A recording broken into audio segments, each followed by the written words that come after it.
From Carolla One Studios in Glendale, California, this is The Adam Carolla Show. Adam's guest today, mentalist Oz Pearlman.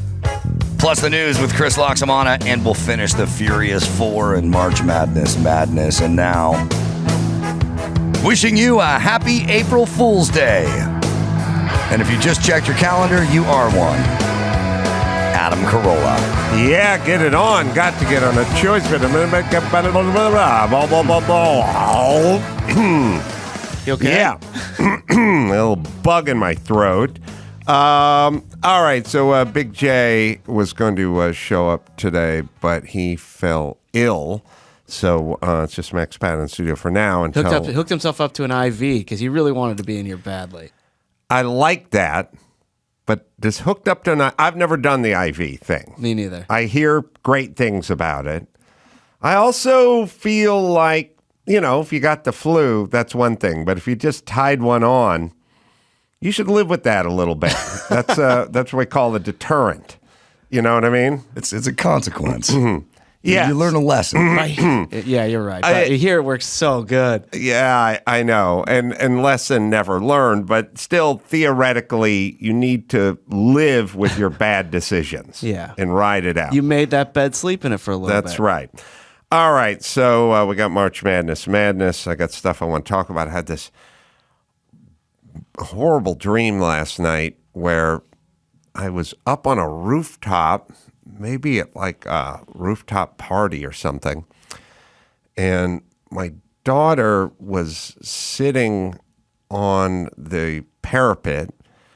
Parapet is that part of the roof that is, it's usually like 2 foot higher than the roof.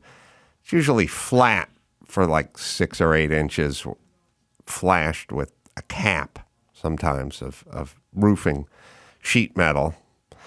And, if you're pretty ballsy, you could walk along it or sit on it or something. No thanks. And my daughter sat on it in my dream, and she sort of flung herself backwards. So she was hanging off the back of the parapet. And I was hanging on to her, and I was like holding her waist and like trying to grab onto her pants and like hang on to her. And she was just sort of flailing, sort of having fun, leaning back, because she's the daredevil of the group. Always did crazy shit, jumped off the bed. And, if it was sunny, you would know you're in a dream. I You'd would be have woken lucid up dreaming. Immediately. This isn't real. No, but she was like, woo! And I was like, I can't hold you that much longer, And then I started yelling at everyone around me who was like standing around me, like, help, like I'm hanging on, like reach down and grab her hand and like pull her up or grab her. And everyone just kept looking at me. And because it was a dream, I kept seeing familiar faces. Like for some reason, Danny Two Sheets was there, but I couldn't say anyone's name because somehow I couldn't figure it out. I kept looking, and there's people standing next to me. I was like, lean over, help, grab her. Right. And everyone just kept looking at me and not doing anything. And then eventually she just slipped out of her shorts or whatever I was hanging onto, just slid off her. And then she just fell, whatever the 3 stories were, onto the concrete. And it's a bad dream. You had a bad dream. Yes. And then I ran downstairs, and then I sort of woke up. But that was a dream. But now, as I think about it, it was sort of like, I don't know. It was, your daughter's kind of a daredevil, was it? Also, I guess it was this helpless thing of like, can somebody help me? Can somebody help me? And everyone's just standing around watching me, which is no matter how hard you try, there's nothing you can really do. It was a weird helplessness dream. But also, I realized I discussed cliffhanger with somebody. I was thinking of cliffhanger earlier. Yeah, that's a very cliffhanger. Earlier in the week, I heard the score underneath your story. Yes, and I was describing the part where Rooker, the actor, Michael Rooker took his novice girlfriend up to the devil's high chair or whatever they called it and slid across the tether, and then there was a mechanical issue, and then Sly had to go out there, and then he grabbed her glove, and the carabiner broke. Yeah. But it's always the reason I always drill down on those parts is for the same reason I drill down on the part in Con Air, which is the part where he gets manslaughter for killing a guy, pulled a knife on him in a parking lot in a rainstorm, which would never happen. But I always like that part in the middle of Act 2 when Michael Rooker's going, "You killed her up on that mountain." Like, you killed her up on that mountain. Yeah. And then Stallone or whoever they're yelling at, they just hang their head. You know, they don't go, "What the They fuck?" take it. Oh. Imagine if you did that to Damashek. He'd be like, "What? What? First off, you're the one who brought your girlfriend who has no experience mountaineering at all up to this thing. How dare you?" Then secondly, there's some equipment failure, something you rigged. And then thirdly, you hurt your knee, so you can't go save her. And then I risked my ass going out there to try to save her, and the fucking carabiner broke. That's me killing her on top of that mountain. Get the fuck out of here. Right. But they never do. They just hang their head. They add to the drama. Do you think this dream meant anything? Like, do you believe in any of that? Like, your subconscious is trying to tell you something? I'm probably dealing with where is the help? Where are people? Why am I having to handle everything? How come I can't get a hand? Why is everything sort of lands on my plate? Like, I got to take care of this, and then I got to take care of that, and where are the others that are supposed to be taking care of stuff? Probably that factored in. Yeah. Theme. It's been an ongoing theme for me. Sure. Mixed, I think it's like I do sit around sometimes and I think like, where is everybody inside my immediate family and then beyond? Like, where's the stuff? What do they got? Where's their warehouse? Where's their condo in Maui? Like, how come there's nothing other than what I produce? You've generated everything. There's no properties, there's no dowries, there's no bank accounts, there's no land, there's no collection, there's no anything. It's just everyone kind of going, "Oh, what do you got?" And I know it seems like you have a lot of stuff, but that's a weight to bear. Yes. Having all of that. So that probably brought on, and then in a completely different subject, there was Sunny Hostin, who Sunny. I love her because she sits on The View, and every sentence she utters starts with, "as a black woman." Also, when you start getting into everyone's ethnicity, it's always felt weird and dismissive, which is, I guess if your dad is black and your mom is white, or let's just say, your dad is black and your mom is Irish, to constantly say "as a black woman" or "as a black man" is really weird and dismissive to your mom.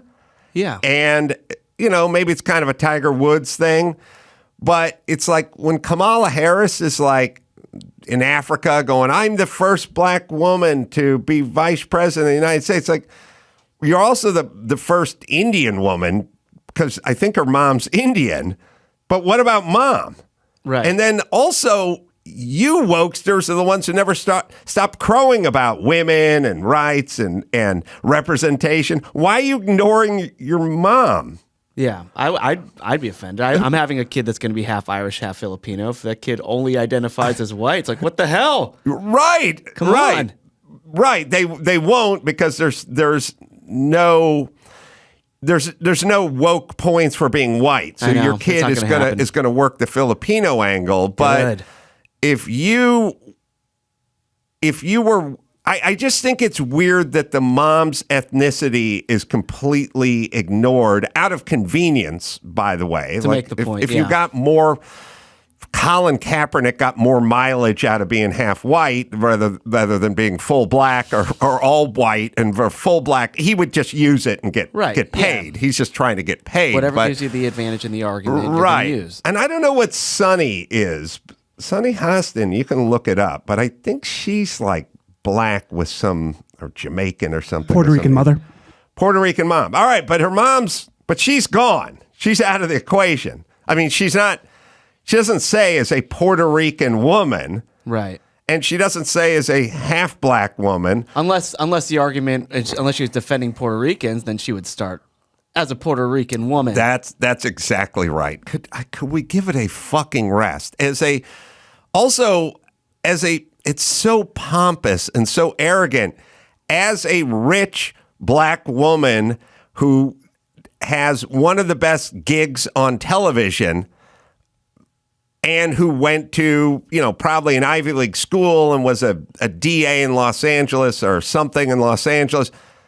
Really? This is your angle? You have a gripe with how difficult it is for you and your half fucking ethnicity to get along in this racist society and culture that we've created. But she starts, and also the View ladies are they're dingbats, but they're ill-informed as well. So I don't know. Do we have that clip where she's talking about?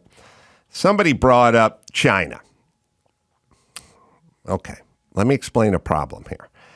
Every time somebody brings up China, see, the more we talk about what a horrible, repressive, racist culture we have, the more the Chinese pick up on those talking points, and then they show up at our UN thing and they go, you guys are the problems with the race. You're the guys with the race problem, and then we go, well, what about the Uyghurs and Muslims and held in concentration camps? They go, oh, yeah? Well, what about you guys? Except for we don't do any of that.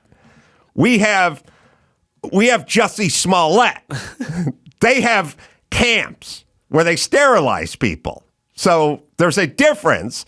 But the more we mouth off about how horrible our culture is, then all it does is put us on an even footing with horrible regimes. So I don't know where that clip is or if you found it. We got it? All right. Well, no, we don't have it. Did you watch any of the TikTok CEO? Hold on, Dawson shaking his head. Is that? It's here. It's somewhere. I'm pulling it up. All right.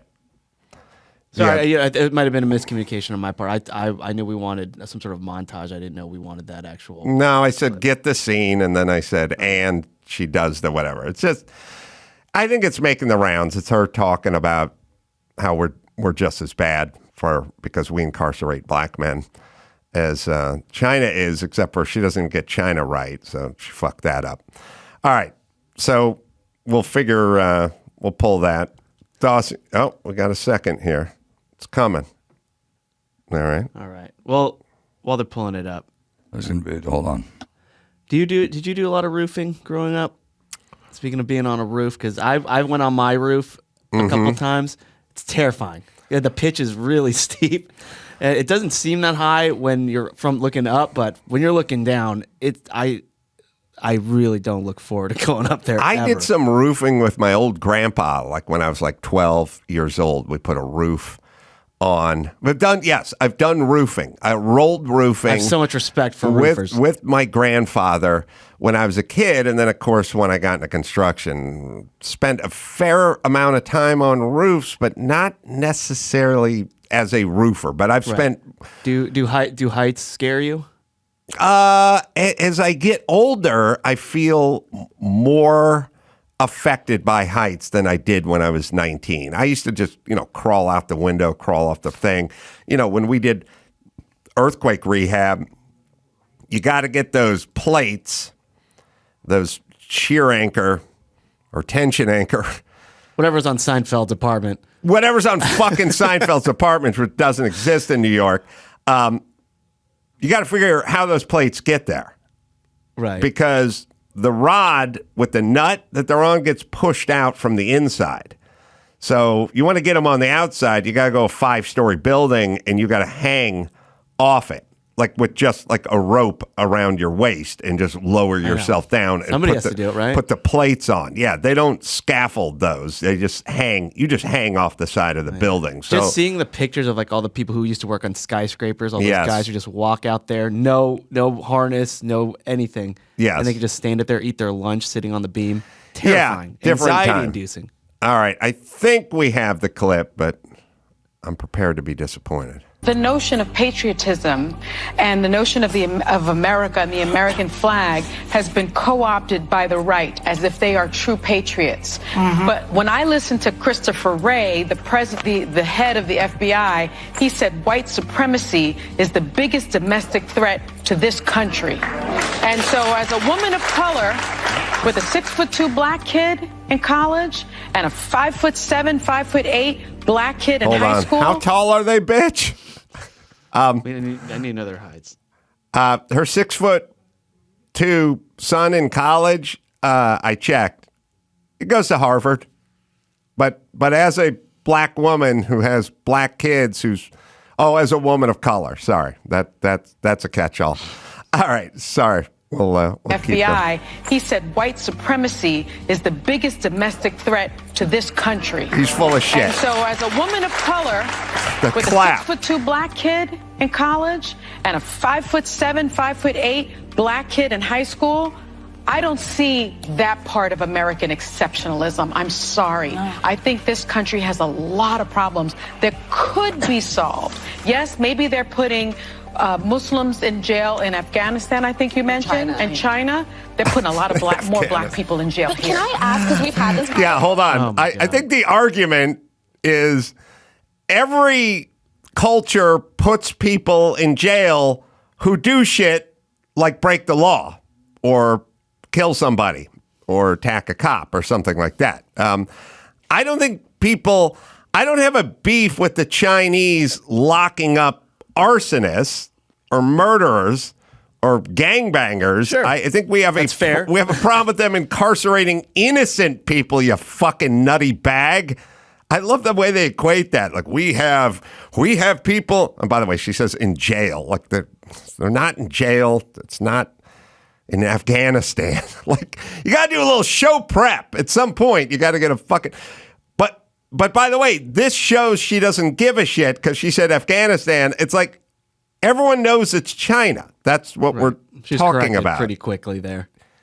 Yeah, she don't know what the fuck she's talking about. But yes, as a woman of color who has a black son at Harvard, we also have our own problems here. It's a weird way to roll into your gripe about America, which is I have one daughter, 5'7", 5'8", 5 and 13 16ths maybe on a good day. Now, if she's wearing flats, I have her probably about 5'8" and 5/8. But if she's barefoot, it's probably. I didn't do a metric conversion on her height, but it's several hundred centimeters. I have a son who's 6'2", and he's 6'1.5", but I think in the program it says 6'2" because people just kind of round up. Yeah. So he's somewhere between 6'1.5" and 6'2", maybe even 6 1/8 on a good day. That's barefoot. He goes to Harvard. So as a woman of color who shat out a couple of kids, one's at Harvard, the other's probably bound for Harvard or Yale or Brown or Stanford, you can see we have our own problems here. Yeah, way to set the table with our own problems. I'll be honest, whilst given the exact amount of same information from you and Sunny, I think Sunny was a little bit better with her argument. I don't know. But yeah, same info given. I'm going to throw a tape on both her kids after the show. No, and we need to confirm this. Kind of get to the bottom of it. Yeah. But we have black people in prison, so we're no better than China. Okay. And by the way, Chinese just sit back. They laugh their fucking asses off. They're like, oh my God. Like we used to think we're going to have to get missiles and bombers and tanks. We just sit back and laugh, pull up a bucket of popcorn and watch these fucking idiots just destroy their own culture. Awesome. Yeah, she's a genius. What the fuck? How do people get this dumb? What's her point? And it can only be done in an environment when you have 3 or 4 other bobbleheads just nodding constantly and not going, what the fuck are you talking about? First off, it's in China. And it's not Afghanistan, number one. Number two, they take innocent people and they round them up in internment camps. We're not talking about incarcerating guys who carjack somebody the day before. Yeah. Ugh. Another funny thing is the trans activism that is very heavy on TikTok these days is so against the banning of TikTok. And if you follow the lines that, TikTok is essentially surveillance by the Chinese state over America. What do you think the Chinese are going to do to you? What do you think? I mean, imagine the most apocalyptic, because you're all into this climate disaster and apocalyptic futures.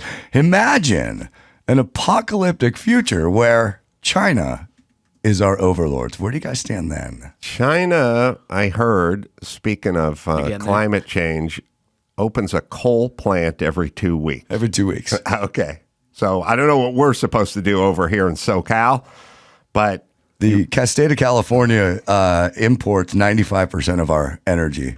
Yeah. It's called global warming. It's not called Santa Monica warming.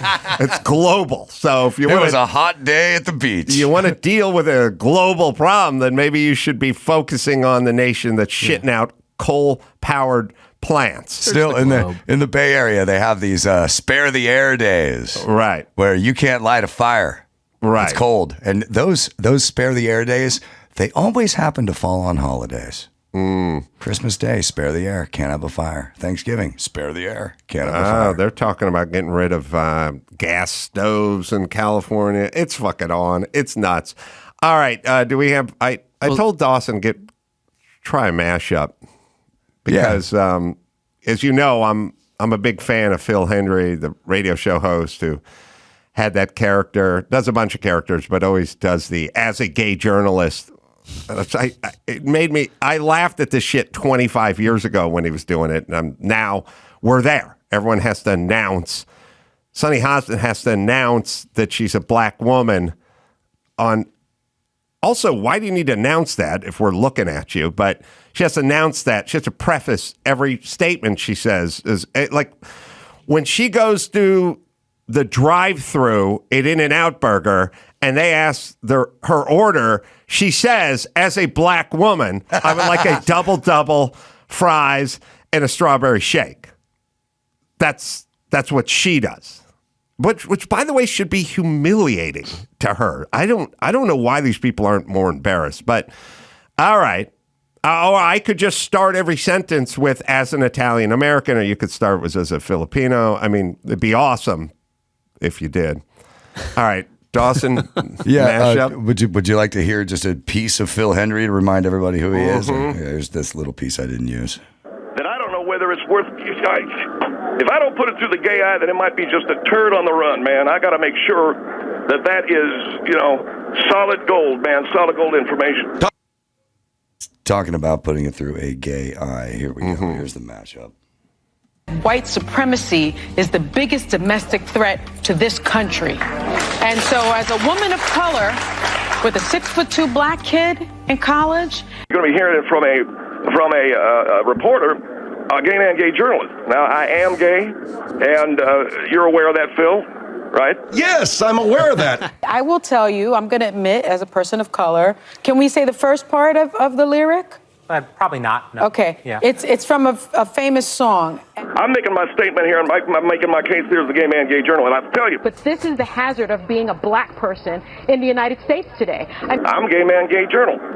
And tell you about that race wreck, man. It's a gay man, gay journalist. Got black, got white.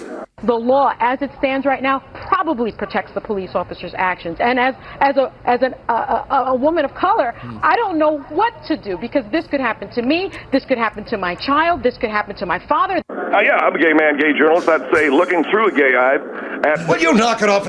Do you got to put everything through the gay eye? Yes, I do.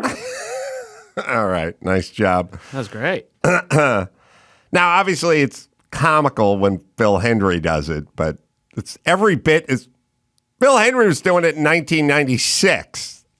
Phil she's Hendry doing was pointing out the absurdity Yeah, he was making of fun. doing it ever, and now it's absurd has become real. Yes. So we're all living that fucking nightmare. All right. We got March Madness. We want to, let's see. I wrote some stuff down here. We want to get to that before. Well, speaking of The View, did you? Oh, yeah. Did you hear that Whoopi is kind of agreeing with you a little bit? Yeah. In regards to, remember, we were talking about that Mississippi anchor who was fired for saying the Snoop Dogg lyrics? For shizzle my nizzle.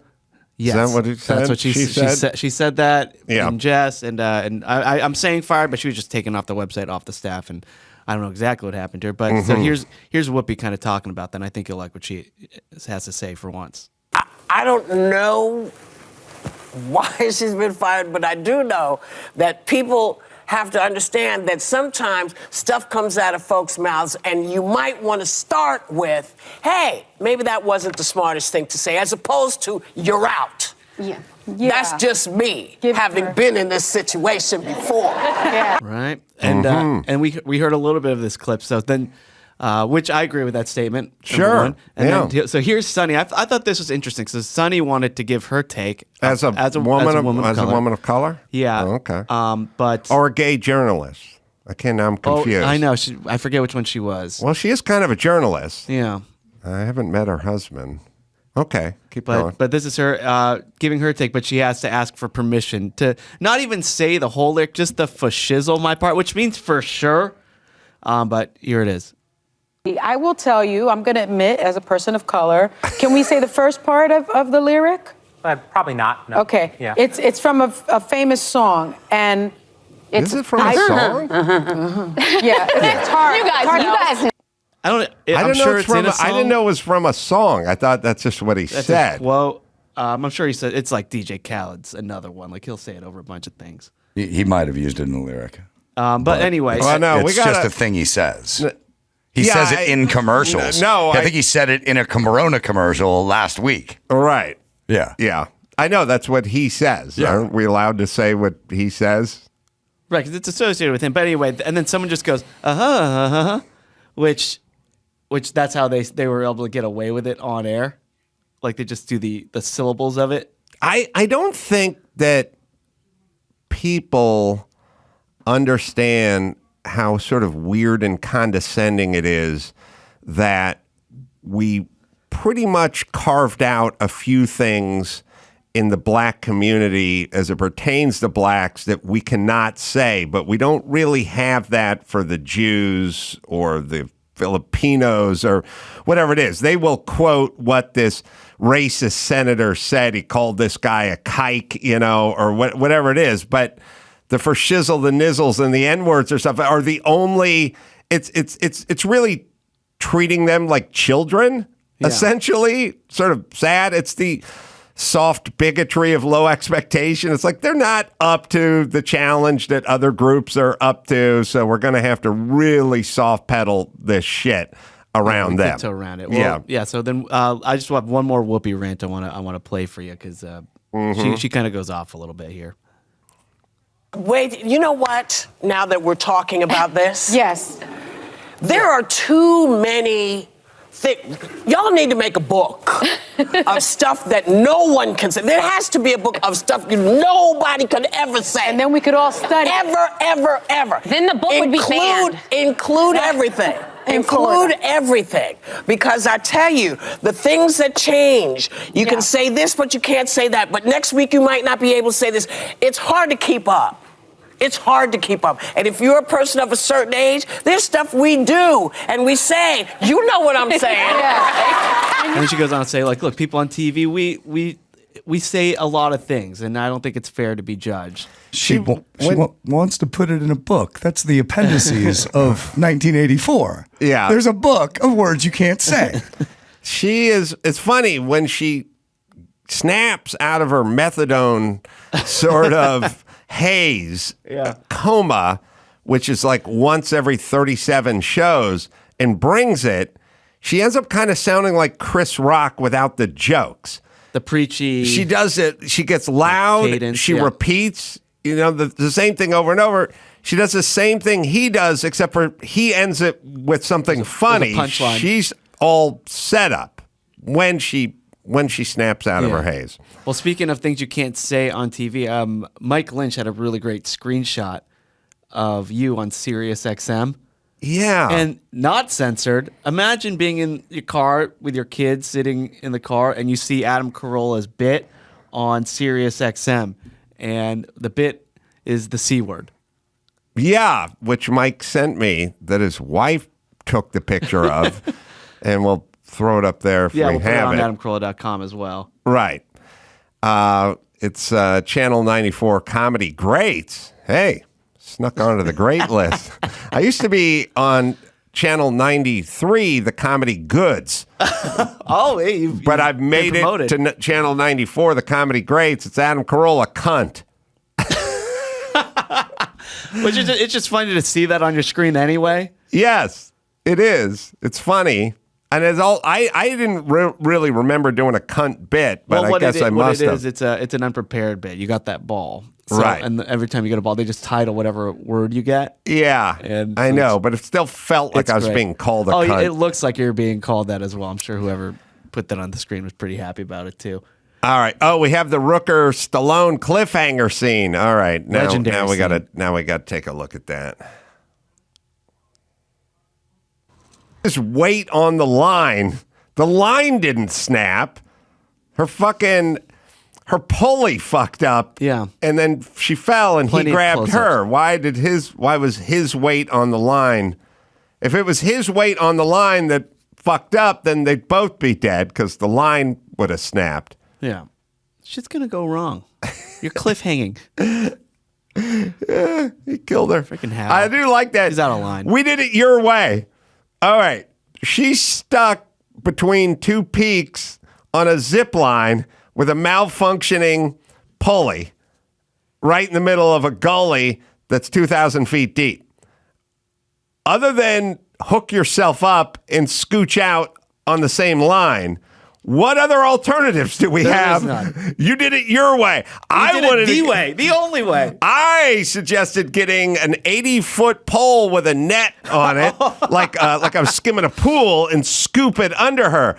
I wanted to tie balloons to her and have her rise above the can. Like, what fucking way did Rooker have? Right. Install a net under her. Yeah, what was his way of fixing Trampoline. this problem? It's not like they had much time. And, all right. Anyway, you got me going. All right, look, let's take a break, and then we'll come back and do March Madness, and the news right after this. Simply Safe. My listeners know I recommend Simply Safe. And I'm not the only one. U.S. News recently named Simply Safe Best Home Security System of 2023. And that's why we all use it here, always have. They've been with us for, over a decade now. In an emergency, Simply Safe's professional monitoring agents use Fast Protect technology, capturing evidence and verifying the threat is real to get you priority police dispatch, because that's what you want. Under $1 a day, less than half the price of traditional home security systems. Lock and unlock your doors, access your cameras, and arm and disarm your system from anywhere. Customize a perfect system for your home in just a few minutes. It's simplysafe.com/Adam, and grab a free indoor security camera plus 20% off your order with interactive monitoring. That's simplysafe.com/Adam. There is no safe like Simply Safe. And now, Alcoa presents Definitely Not a Jew on the Adam Carolla Show. Dateline, South Euclid, Ohio. A 27-year-old woman pled no contest to disorderly conduct after getting into a fight with a neighbor at a Walmart. After spitting on her, she hit the woman with a blunt object. The blunt object was a 10-pound log of ground beef. definitely not a Jew. All right, we got news. We got March Madness. Woo! Let's roll, Dawson. It's time again for the big rants of March Madness. Yesterday, we started the Furious Four, and in a buzzer beater that had to go to the judges, woke car commercials whacked freeway weeds and trash, and provided that if you just believe in yourself, hold your truth, and never let anyone extinguish the light within you, you can be a champion. Who will face off against them in the final round? Let's find out. As a Classics Conference champ, Click It or Ticket goes up against the Big Government Conference winner, Student Loan Forgiveness. Click It or Ticket. Well, click it or ticket means nothing, does nothing, as previously discussed on all these freeway signs. But idiots, especially sort of chicky, thinky, progressive idiots, love alliteration. So they love no nukes. They got no nukes. We got no fucking energy in California, but they got no nukes, and they both start with the same letter. Meat is murder. Hands up, don't shoot. They just shit out phrases that don't make a difference, don't move the needle, and end up hurting our society, but it's a phrase that they get to repeat.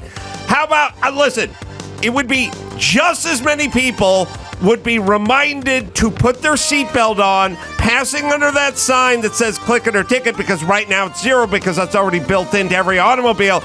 If it just removed click it or ticket and wrote black don't crack, the exact same amount of people would be reminded to put their fucking seatbelt on. I will say this, when I'm in charge, we're either going to do two things with those freeway signs. Whatever citizen paid the most in taxes in LA County the previous calendar year is going to get their fucking face and ass up there yelling, kiss it. It's either that or we just put the phrase, suck it or fuck it. Student Loan Forgiveness. The word forgiveness doesn't really belong in this. We're granting you $10,000 or more. Forgiveness is when you fart in an elevator and then you go, oh, excuse me, I had Thai food. We shouldn't even use the fucking word forgiveness as it pertains to this. But we should also get these people in for a little pound of flesh, which is, okay, I will grant you the student loan forgiveness. We will give you a $10,000 credit toward the student loan that you signed up for, that we had nothing to do with, that's going to be underwritten by many people who never fucking went to college. But you know what? For you need to come out and clean up garbage by the freeway. Yes, I'm tying it into another subject. I need you to do something symbolic. You can't just have a free $10,000. You will get the $10,000 credit. You will spend the next 7 weekends in an orange vest picking up garbage, and you will learn a valuable lesson that shit isn't free. There's repercussions, and even if your cleanup duties only amount to $800 worth of work, you still symbolically will get the message. Oh, man. All right. As a Filipino man, I have a few ideas, a few thoughts. All right, so first off, you're talking about the alliteration or the rhyming. Alliteration, I wonder why you have a problem with that, because we are playing March Madness at the moment, and we do like totally topical TiVo trivia time. Yeah. So people like alliteration. I understand that, but I do like you throwing out ideas like changing the signs, or eventually it's going to go to suck it or fuck it. But I think your student loan forgiveness idea of them actually having to do something, tie it with the freeway weeds and trash, that seems a little more reasonable, a little more realistic, a little more productive.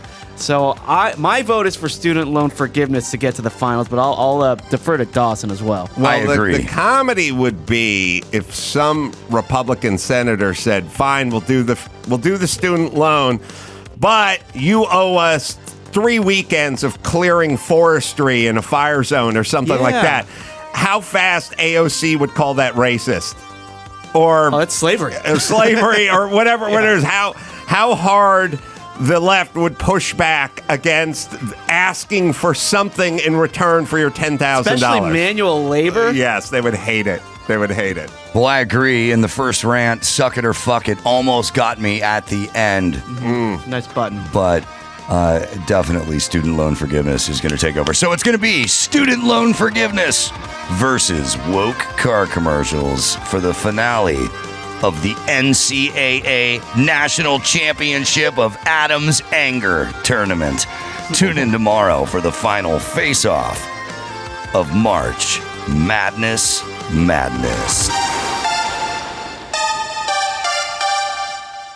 It's gonna be a good All right, championship round. update. Dawson, I still want to see if you can mash that up even more. I just want to hear woman of color repeated along with gay journalist. Just that part repeated back and forth. Makes me laugh. Okay. I was informed that when I was thinking about calling my insurance company and then found out I have this $75,000 deductible. Yeah. I then question, why do I have a $75,000 deductible? 7,500. Was it 75,000? 75,000. Oh, sheesh, I'm sorry. That's all right. Which would be the equivalent to a $7,500 deductible to you. To but me- to oh, me, it's yeah. $75,000. $75,000 deductible. It was explained that I'm in fire country. Except for every time I go to Mark Garrigus' house, I marvel that this thing was built here in like 1927. Yeah. Same house from the 20s. And then there are many homes in the neighborhood that are like ranch houses that were built in the 50s. They were all built in the 50s. They stood the test of time. How the fuck can this be fire country if everything that was built in the 50s and the 20s is still sitting here? Yeah. Prehistoric fires? What's going on here? I mean, I don't know. What are they? Yeah. I'm sorry, man. It's all a scam. You're going to have to do it. You're doing it yourself then? Yeah. Yeah. Mm-hmm. Me and my guys. All right. Do we got some news? Yeah. So some local news in L.A. Well, or actually Lancaster. Dawson, I'm sure you were watching this. There's a nice car chase. Dawson loves car chases. He'll come in the studio, turn on the TV. There's a car chase. We got a car chase. I missed this one yesterday, and this one was amazing. Did you see the Kia that went airborne? Yes, because of a tire that it hit? Yeah. Yeah, that was gnarly. Oh, that was the best. I mean, this thing launched 12 feet in the air, which may not sound like a lot. That's a lot to get a car. Yeah. Not this story. Another story. No, I know. It's crazy. Yeah. Sorry. Well, this particular story, this is actually a man who stole a CHP cruiser. Yeah, so... Isn't that kind of on the CHP cop, though? Yeah, I think so. But not a lot of details have been released. I mean, spoiler alert, the guy did die, but it's crazy what happened. So he's being chased. He gets this cruiser. It's going over 100 miles per hour at one point, but then around the end of the chase, the man's driving 45 miles an hour and jumps out of the vehicle as it approaches a spike strip. Did you see this? No. Do you want to see it? Not really. Okay. I know you don't like seeing the stuff, especially knowing what happened. I mean, he died in the hospital, but it's crazy. So if anybody wants to watch, I'm sure you can go to Twitter or something. Well, as I say all the time, when somebody commits a crime, like, all right, this is theft. Now, it's not stealing at a Walmart. It's stealing a cop car. So you probably get a little more. Yeah, But I this think is so. California, right? This is California, Los Angeles County. You steal a cop car, you may not serve any time if it's a first offense. I don't know. You're not doing... It's at least 2 stars in Grand Theft Auto. I don't know. You're not years in the joint for stealing a cop car, especially if you don't have priors. You'd have to break parole and have a long list of priors, and then you would do some time. You would not.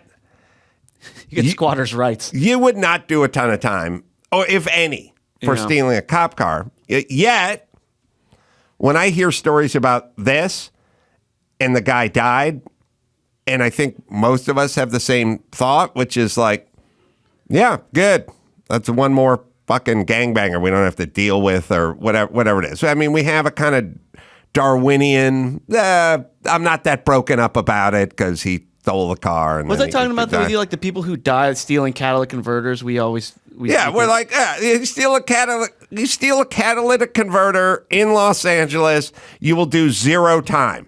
As a matter of fact, Lorena Gonzalez Sanchez, that big cow, or whoever your city councilwoman is, she'll get up there and grandstand about you being a hero.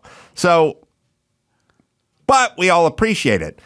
Yet, if you murdered your neighbor's family, including their 8 and 4-year-old kids, we would go nuts if we tried to put you in the electric chair. Well, which is it? It's some weird animalistic instinct that we have. Yes. Yeah. Not with me. All right. What's the next one? All right. Well, let's see. Oh, so there's a Dutch sperm donor who he's accused of fathering 550 children. Dutch sperm donor sounds like a gay position sexually. Like a move. Yeah, I'm going to pull. So what happened? Oh. Well, started reverse cowboy. Then I spun that into a dirty Sanchez, and then I went ahead and got the underhooks in, and we did the Dutch sperm donor. Yeah, it sounds disgusting. And that's when I finished. But it's a move. So that was my Saturday night. Yeah. Yeah. Mm-hmm. Well, there's a Dutch sperm donor. So he's a musician from the Hague, and Jonathan Myers his name. So he's being sued by the mom of one of the children, as well as DonorKind, the Dutch organization for children conceived via sperm donations. Mm-hmm. Yeah. So what happened is he has donated sperm to at least 13 clinics, the majority of them in the Netherlands, and as well as he's communicated with prospective parents on social media using an alias. Does he? Okay. He donated, but is this like donating your eggs for $35,000? I don't know. I know he's just done it way more than people, like the guidelines say you should be donating.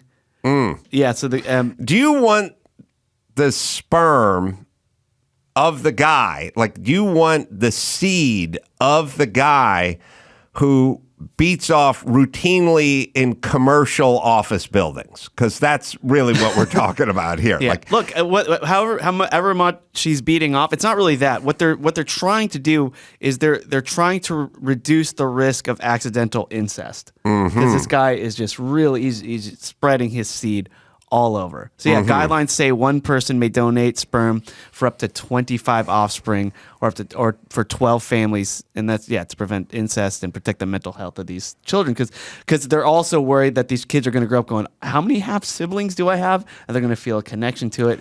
I don't know. You know, the thing about incest is they always talk about, the kid's going to be born with 3 arms and stuff, but from what I hear, it's a little more emotional than it is, practical, physiological. Yeah. Sure.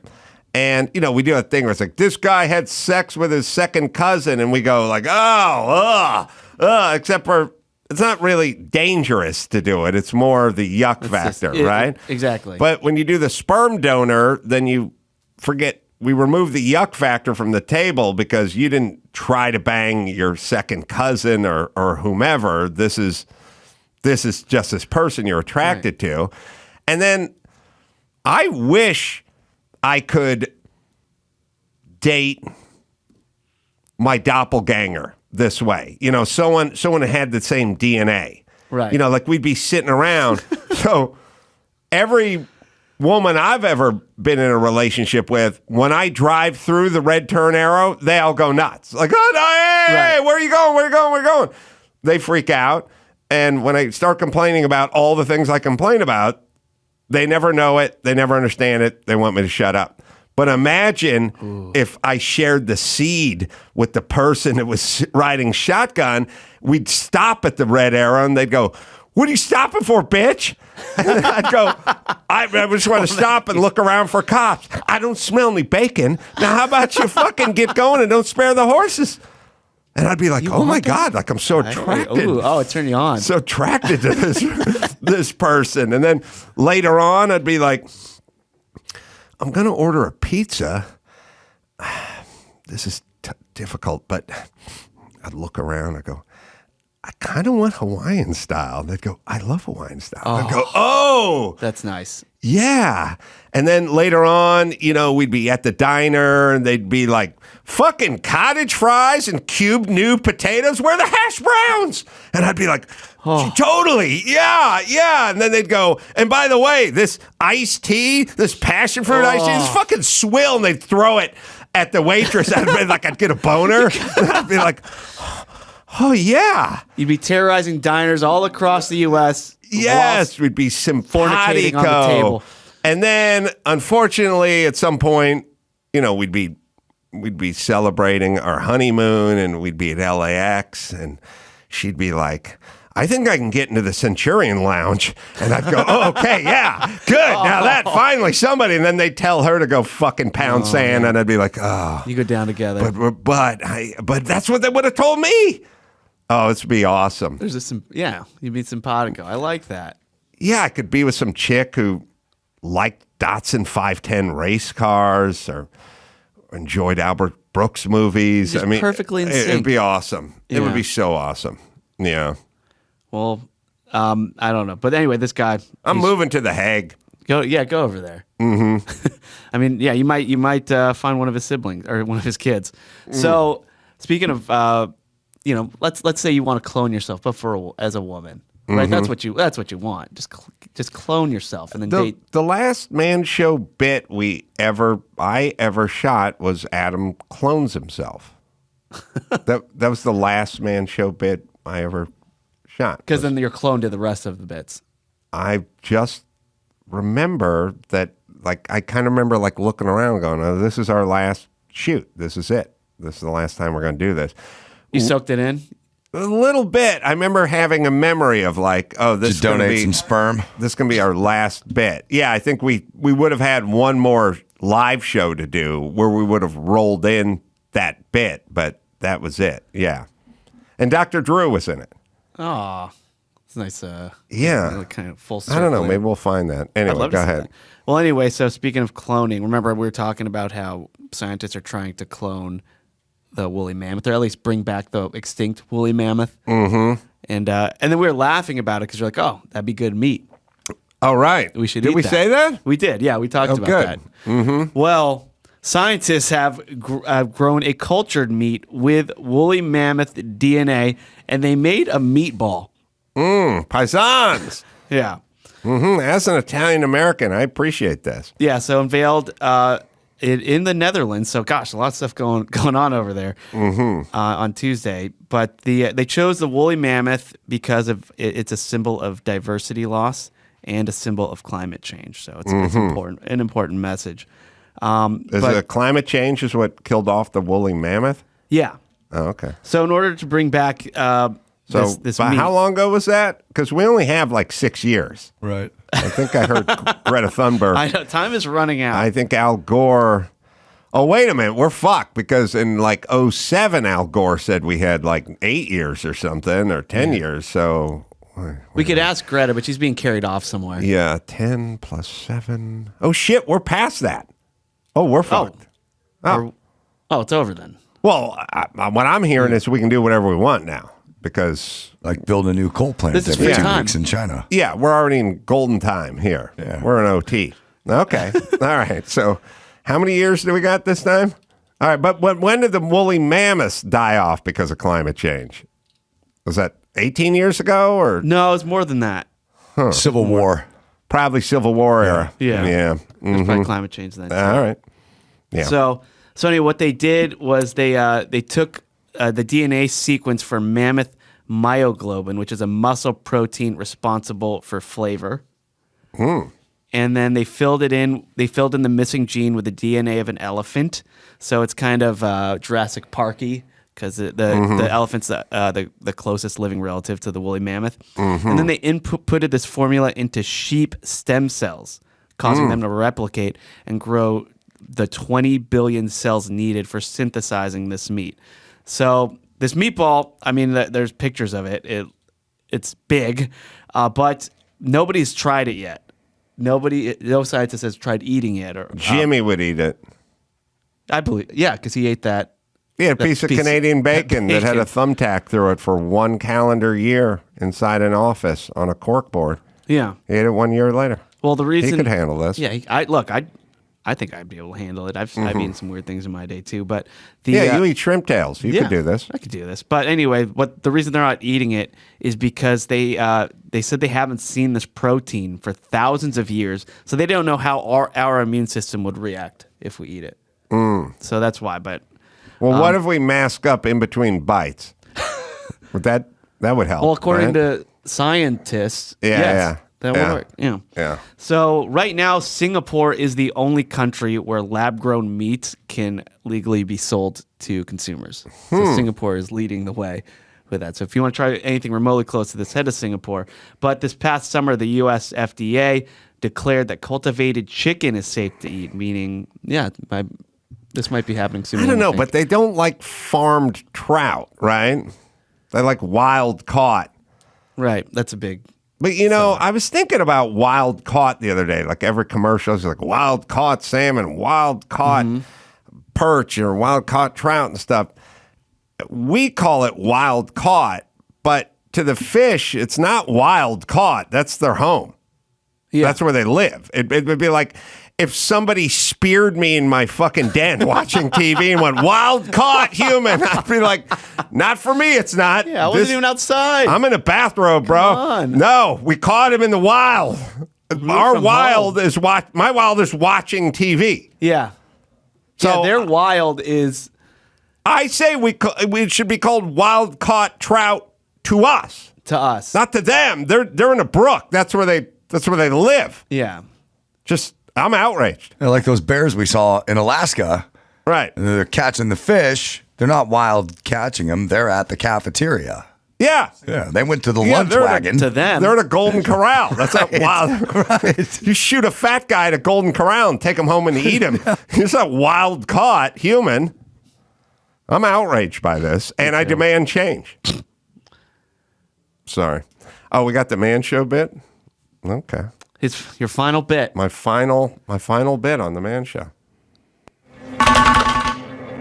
Genetic biotechnology. All right, I'm ready to be cloned.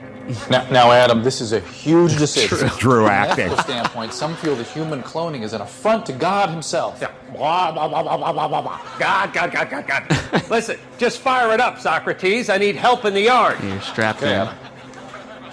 To the clone. Pushes the clone button. Hey, handsome. I was just going to say the same thing to you. Thanks, Doc. Wait. There are things you don't understand. Things that could be deadly. Oh, lunchtime. Drew. He's Such great. an actor. I love him. Now I'm going out to eat with a date. And that's when I realized that kitty cats have dreams too. Fascinating. Could you excuse me for a moment? What I miss? 3 minutes left. Green Bay down by 2. Packers driving. What do you got? Finished salad, believes in fairies, talking about cat. Good luck. I like taking shifts, hanging out with a date between watching sports at the Take a park. shot, go back, finish the date. Now I'm making sweet love to her. Yeah. Okay, I'm gonna shake the dew off the lily. I'll be right back.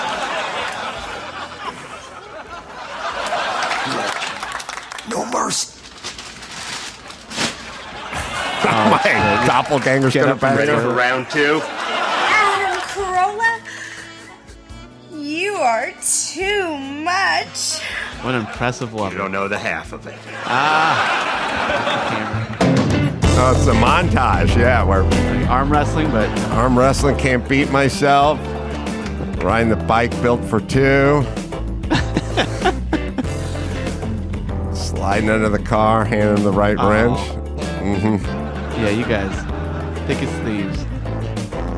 Farting on myself. And enjoying it.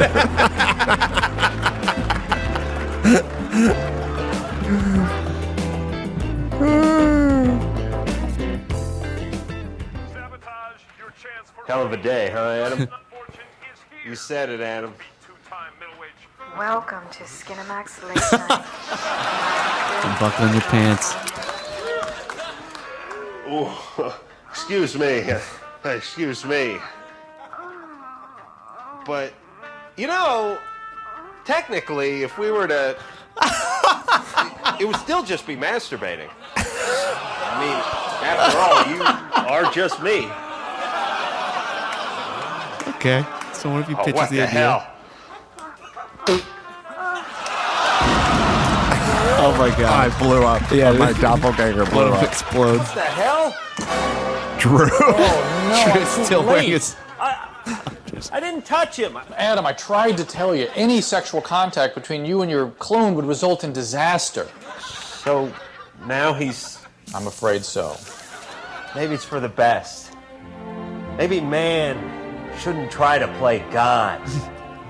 Maybe man should just let nature take its course. Maybe so. But just one thing. That explosion could have destroyed either one of you.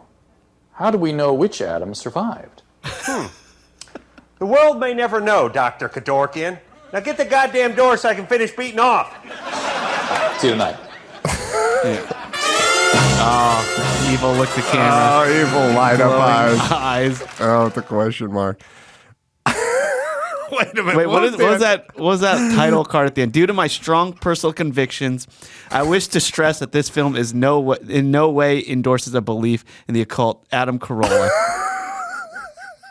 Gotta be careful. You said God. You gotta be careful. I don't know why we added that. That was a good bit. It's a good bit, Yeah, right? you guys toying with the idea of if you give each other handies, it still counts just masturbation. You're close. It's not gay. Not gay. Not gay. No homo, as the kids say. All right, Dawson got a quick new mashup, and then we'll bring in Oz Pearlman, the mentalist, who also runs marathons and does lots of cool stuff. And so, as a woman of color, Gay man, gay journalist. I will tell you, I'm going to admit, as a person of color. Now, I am gay. I'm making my case here as a gay man, gay journalist. I tell you. But this is the hazard of being a black person. I'm gay man, gay journalist. And as a woman of color. And tell you about that race wreck, man. It's a gay man, gay journalist. Got black, got white. And so. All right. I love the fucking insanity of the world we're living.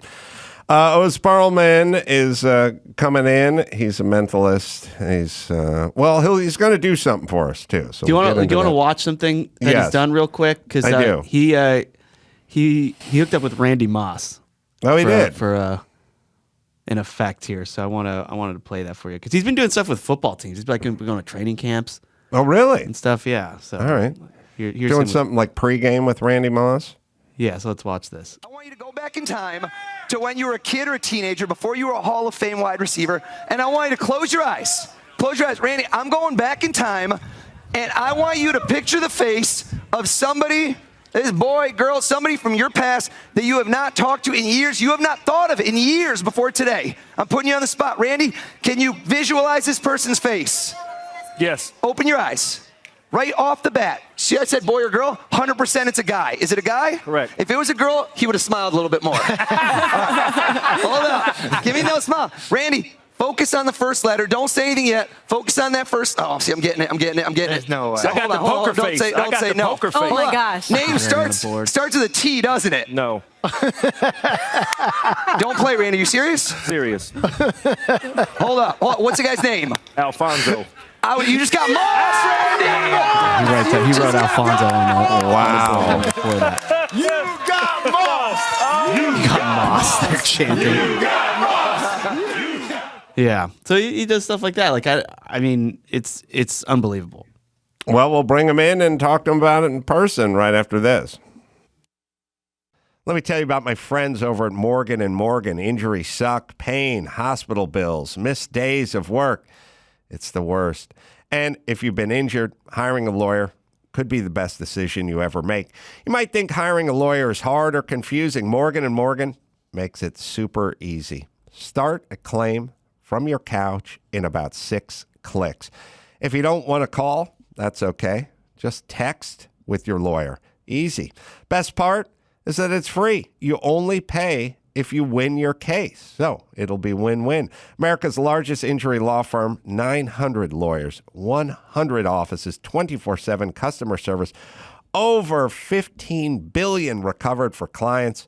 It is Morgan & Morgan, right, Dawson? All you have to do is dial pound law or go to forthepeople.com/Adam. That's pound law or forthepeople.com/Adam. That's pound law or forthepeople.com/Adam. This is a paid advertisement. It's time to check Adam's voicemail. Mihola, don't be ashamed of liking pineapple on pizza.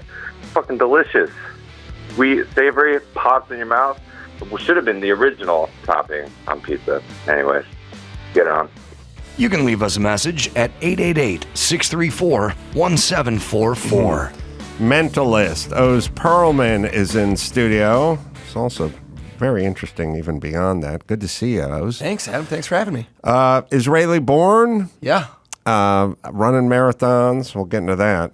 I mean, first off, let's just jump into that. 2015 did a 50 mile ultramarathon and completed it in 5 hours and 25 minutes. Should have found out there were cars, right? What was I doing running that far? That is a pace, man. I mean, 6:30 per mile. Oh my God. If anybody, I've said it all the time, and I usually talking about Kenyans, you know, doing a marathon in 2 hours and 7 minutes or something. I'm chasing the Kenyans. I'm the guy behind them. I get it, but somebody go out and see if you can run 1 mile at what the Kenyans average for 26. You couldn't do it. If you did, you'd be throwing up as soon as you crossed the finish line because you've got to average, I don't know, high fours or something. See if you can go. Do you know what your fastest mile is?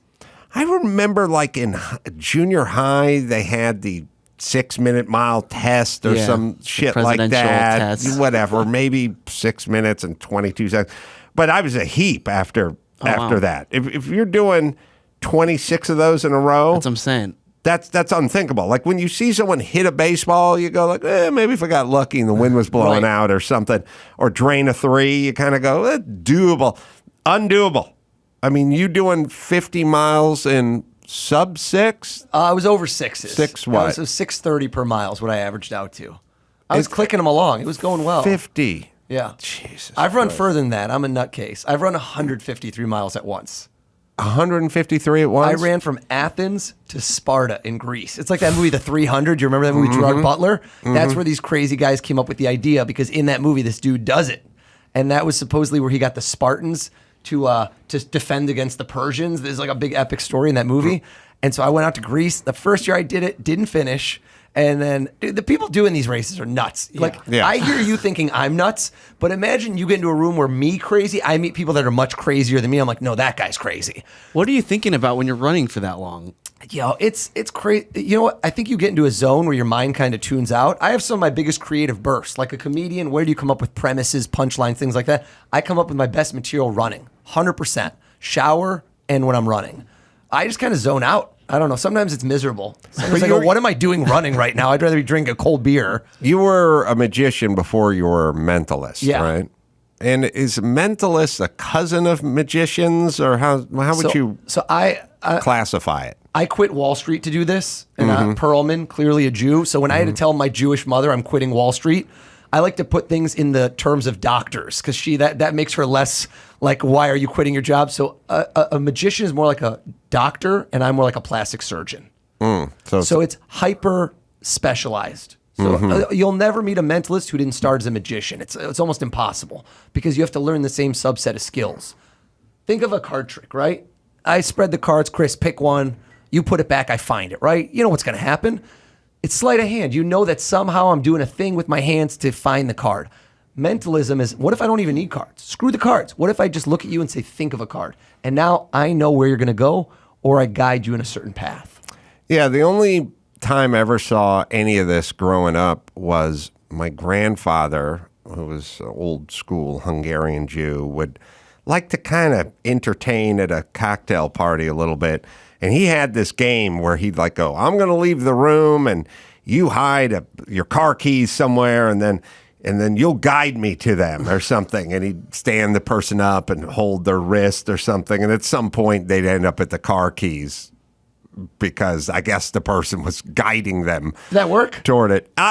It was fairly effective, or I don't know. Everyone was drunk and didn't care. I can't remember, but it was sort of explainable. But that was his kind of party trick. Yeah, it was a mentalist move, I guess, for a guy who wasn't a mentalist. That's called muscle reading. That's a legit thing. You can do that if you get good at it. Your body actually gives you signals that you can't control. It's what a polygraph is.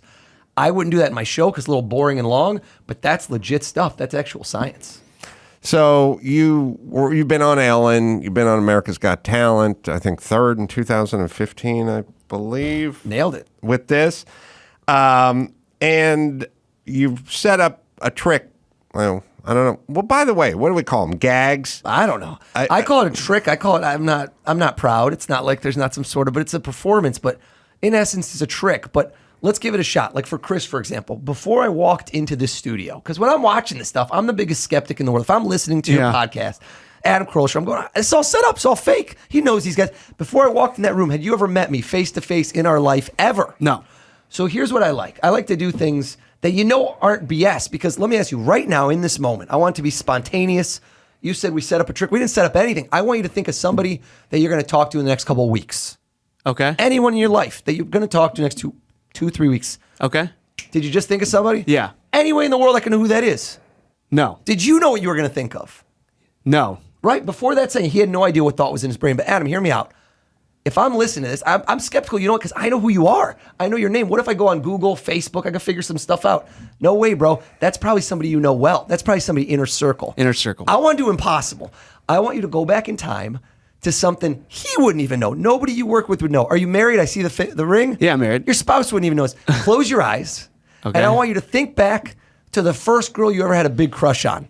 Okay. Have you ever mentioned that on this show ever? No. Adam, you have any idea, Ace Man? Do you know who he's thinking of? I tell people, check your personal shit at the door. I'm not interested. Okay, hear me out. Have you posted this? Open your eyes. This guy's licking his lips. It's getting weird. He's thinking about it a little too much.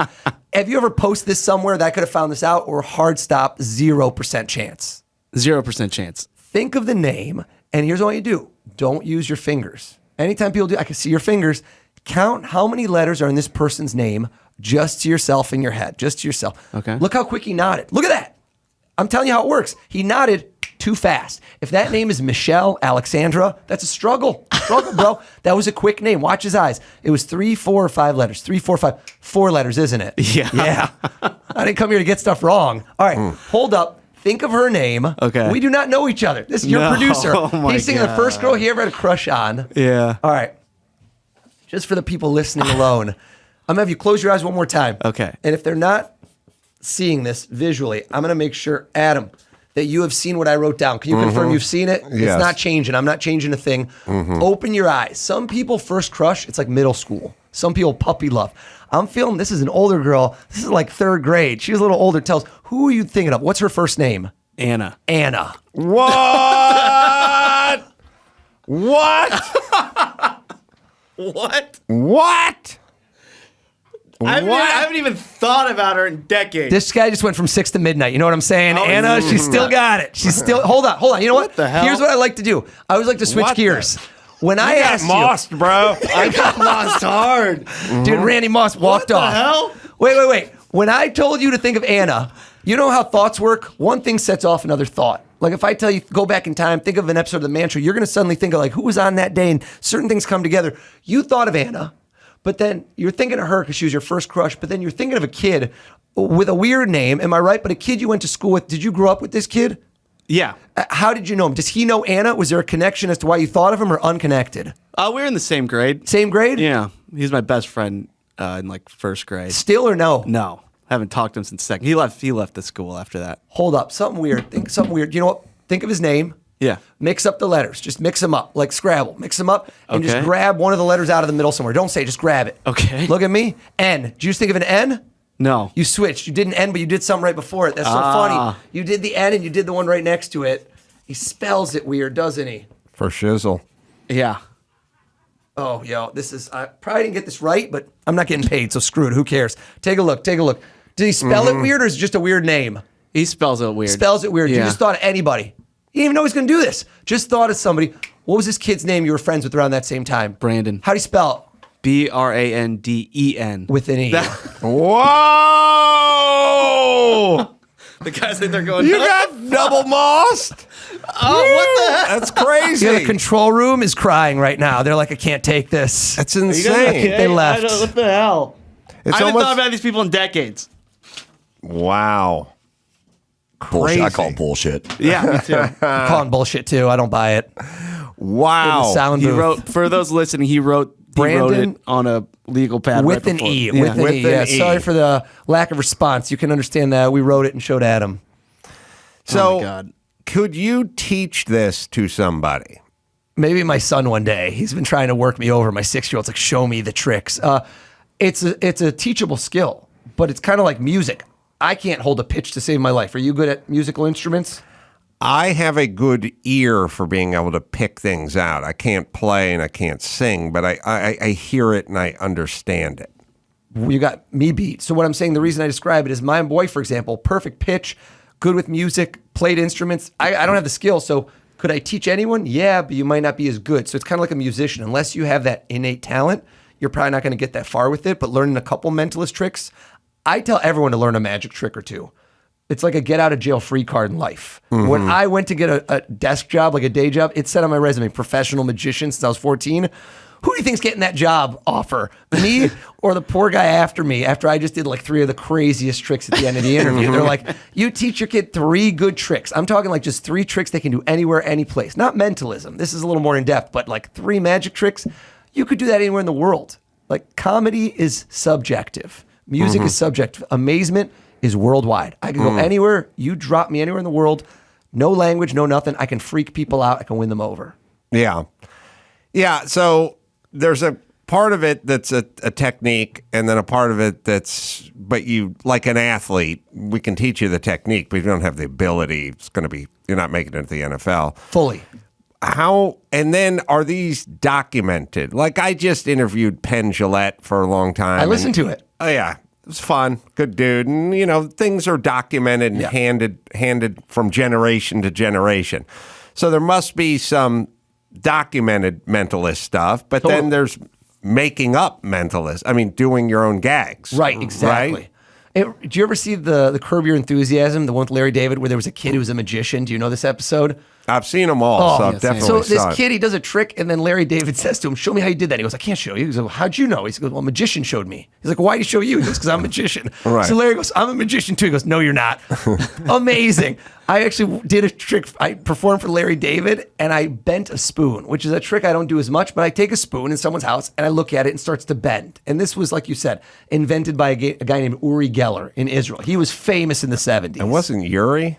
Uri, yes. It's kind of Israeli. But Oh, I see. You gave me the Israeli. I'll throw in the flavor of chum if Uri you need Geller. it. Yeah. He's allowed to do that. Yeah, Uri Geller, Yeah. he would like start clocks with his mind Yeah. or stop clocks and bend silverware. I do think David Blaine gave me a piece of silverware that he was going to bend, but he was like, let me go to the car and get it. And I was like, how about we get one out of the drawer?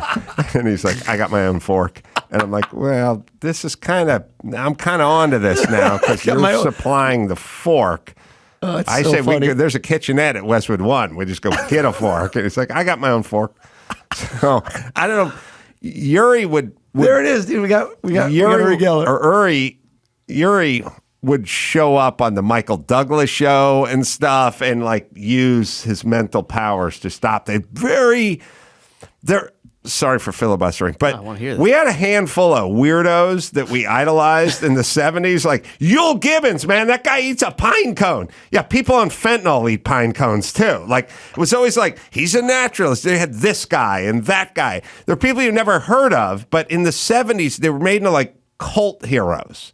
Oh, yeah. But they weren't celebrities and they didn't do much, but Yuri would claim to stop things. But with he his said it brain was and stuff. supernatural. That was Yeah, the thing. he said it was supernatural. Is he still alive? Yeah, I ran into him in Tel Aviv by pure chance like a month ago. I was just sitting at a restaurant, and then my mom was with me because my mom lives in Israel, and she's like, do you know who he is? I'm like, he don't know who I am.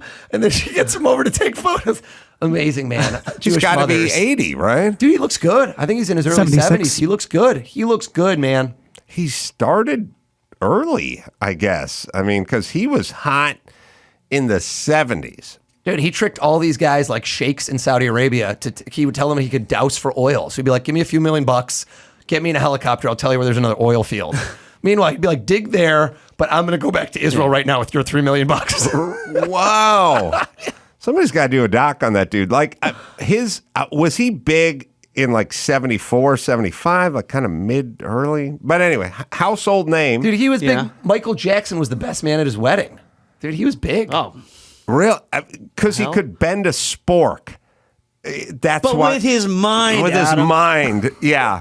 But Sorry, if I'm you so did freaking have the actual ability to do this, wouldn't you use it? Yeah, I'd be winning the freaking lotto, not bending spoons. You know what I'm saying? Use it for more than ruining silverware.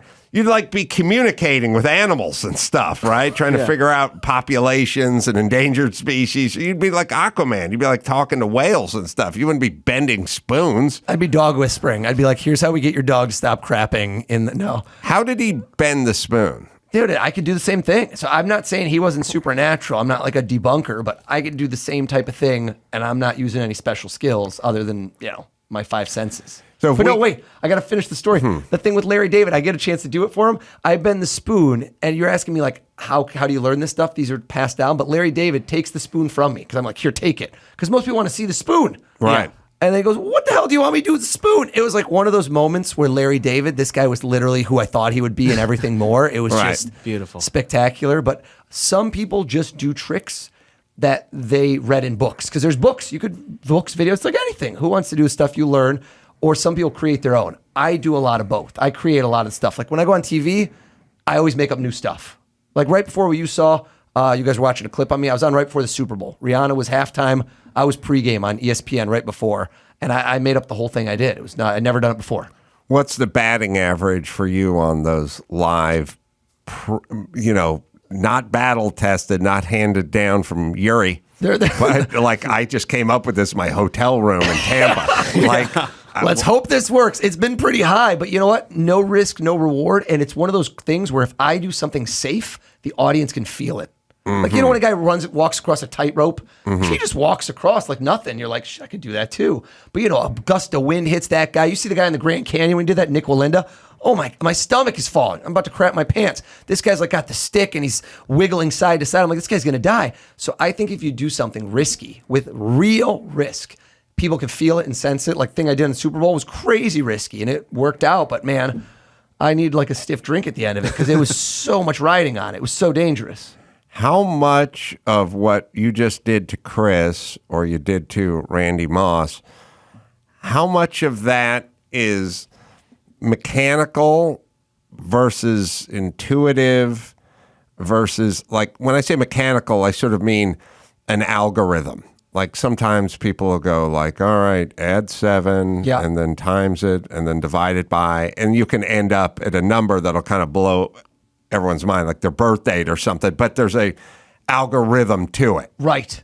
Versus intuition, body language, sort of reading. Mostly intuition. Yeah, there's not really, it's a hard algorithm to know that Anna was the one in third grade. I agree, you know but I don't know the sport at all, so maybe there's more mechanics to it than we think. Let's rock and roll this. Adam, okay, I give you a hypothetical, right? I mean, I'll just jump in and say this. Yeah.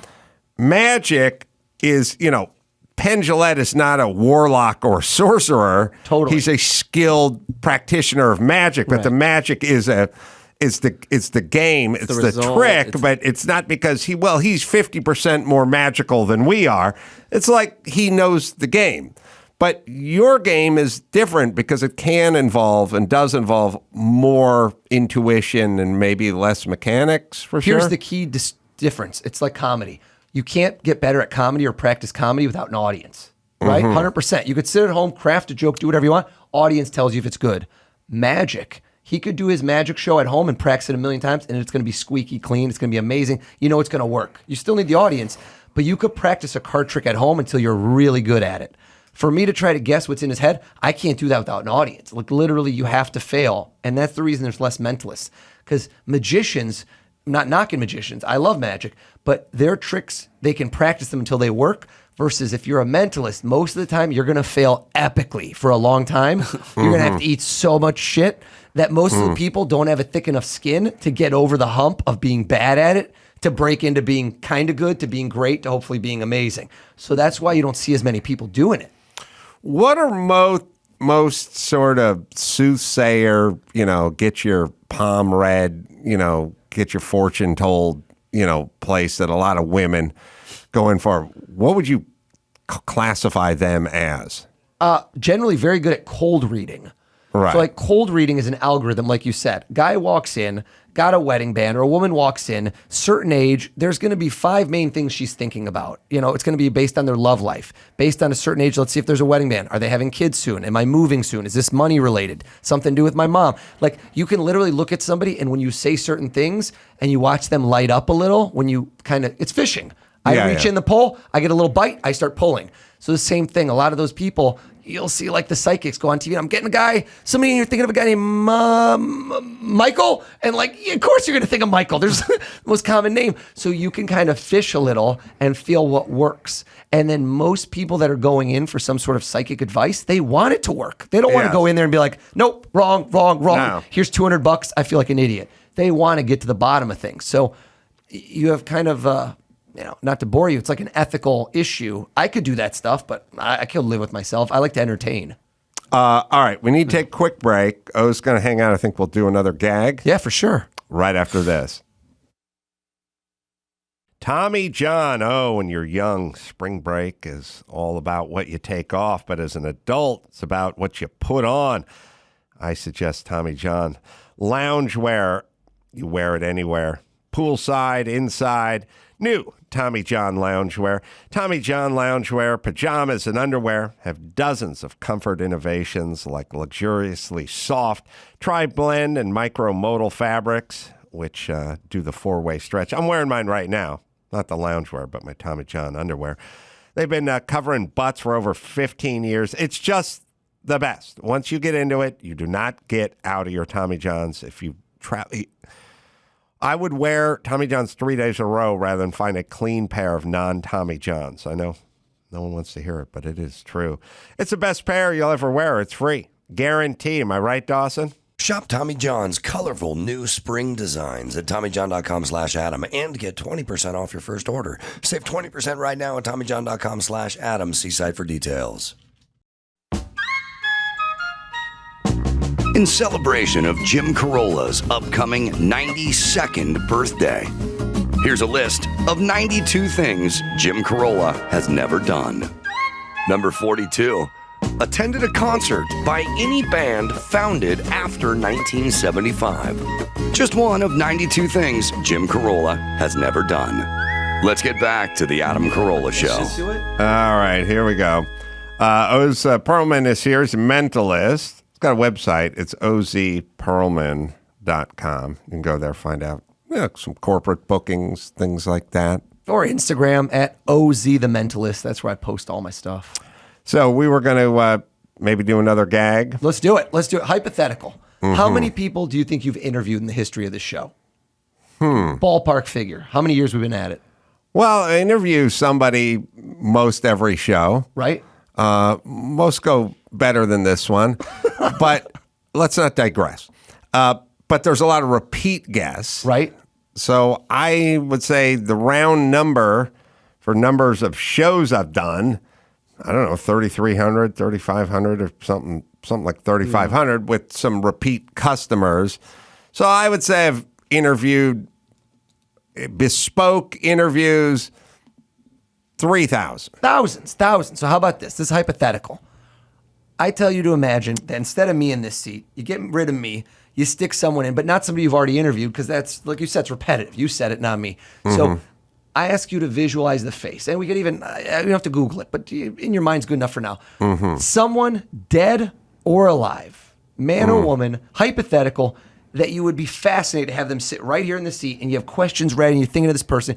Can you close your eyes and picture that person's face right now? Mm-hmm. All right, open your eyes. Now notice what I said. I want you to see it, Chris. I told Adam dead or alive, which is a fascinating way to put it, because now it's like, let's open it up. Yeah, like I could probably get Brad Pitt any day. Jim Jeffries, by the way, love him. Heard him on here. I would love to hear Jim. But anyway, I think that your mind, you don't have to tell me if I'm right, but as soon as I opened up to dead or alive, He said, screw it. Alive? I don't want alive. I could get that person. It's a get. I bet he went dead. And now I said man or woman, and I can always tell the man or woman response. Because if he's interviewing a dead chick, first off, a little creepy. But second, he's going to smile. He's going to lick his lips. There's going to be a little bit of energy there. I don't think it's a woman. I think we got a dead guy going right now. And now I know you're into race cars. I know about you. So you're asking me, is it an algorithm? Of course it is. So I'm thinking to myself, who would you pick? And it wouldn't be Paul Newman, because that would be my first choice. I walk in the studio. We got race cars left and right. I want to ask you one question. Before I first asked you to think about this person, did you know you were going to pick him, or was it kind of an in the moment? You gave it some thought and you go, all right, I'll go with him. Was there a debate, or was it 100% this guy? There was some searching. Searching, right? That's what's fascinating. I think you had someone else in your mind and you shoved him aside. There was no woman. It was a guy and a guy. And He's writing. I'm writing, but I'm also going to say it out loud. Can I show you, Chris? Yeah. I think you've read something about this person before. I think maybe even more than one book. Somebody from World War II era. No, it's definitely... It's General MacArthur, isn't it? Oh, my God. It is General MacArthur. What the hell? That's crazy. That's crazy because you just did it in real time. Real time. Yes. Just did it in real time. That's insane. Ben's freaking out. That's insane. Adam takes back what he says. He goes, this is now better than a few of the interviews of those 300. Just a few of the low-hanging fruit. General MacArthur. General MacArthur, baby. Yeah, because I was thinking, I don't know. Well, yeah, should be a dead person. Got some good stories for sure. And I love World War II. And he could tell, and Chris is Filipino. Yeah. So he returned to the Philippines. A Filipino man, yeah. It checks all boxes, I wanted to honestly. honor you. Jesus. I must say that my reaction would be greater, except for it's too much to process. Yeah. And so you're like, your mind is trying to, it's sort of like saying, when the guy called the cops after seeing his wife dead or something, he didn't even sound hysterical or something. It's like, because he had so much to process that he couldn't even process it. Right. That's what's happening to me right now. I thought it was a pretty big reaction. I was expecting to be lighthearted. Adam usually doesn't go big. No, that was a pop right there, General folks. MacArthur. Absolutely crazy. Now, that is just... I don't know how you can read that off of...